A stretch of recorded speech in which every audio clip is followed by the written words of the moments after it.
This is Pastor Kevin Lindley of Winston Assembly of God, and tonight it's Monday, the 13th of April, and this is the Holy Spirit Chronicles, Part 18.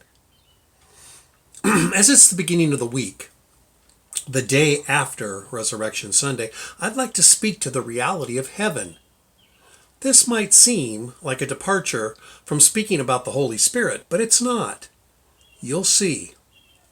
In yesterday's message, I briefly touched on some high points of my near-death experience. My purpose yesterday was to explain the difference between being raised from the dead, a near-death experience, and being resurrected from the dead. This is my condensed version of what happened to me. My story, in December of 2001, I tore a hole in my esophagus where it meets the stomach. This is called an esophageal rupture. The explosive rupture sprayed my left lung with vomit, causing it to collapse. The lung was bathed in stomach acid, and from the force of the vomiting, the lung was compromised. This is what medical science calls Boerhaave syndrome, which is usually fatal, where there's less than a 1 in a million survive. The doctors lost vital signs 3 times with me, and I had to be resuscitated on each one. Once at the Centralia Hospital in Washington State, another on the helicopter flight to Seattle, and the 3rd time at Harborview Medical Center. 3 different death experiences.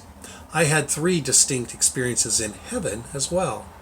Those 3 near-death experiences would change my life and the life of my family. Before death, in 1980, I had received Jesus Christ, literally days after graduating from high school. From that time on, I focused my attention on ministry and college. In the fall of 1984, I met my bride-to-be, Allison Kearns, at Green River Community College, and soon after I graduated with my AA degree. We were married in July 20th, 1985, and moved to Ellensburg, Washington, where we attended Washington State University, and eventually earned a bachelor's degree in education in 1988. I started teaching and coaching soon after graduating, and we started our family. At the time of my encounter in heaven, when I died 3 times, we had 4 children: Vanessa 13, Bryce 12, Kendall 7, and Levi 5. Expanding our ability to know the Holy Spirit. Since my death experience in 2001, I have been growing in sensitivity to the Holy Spirit.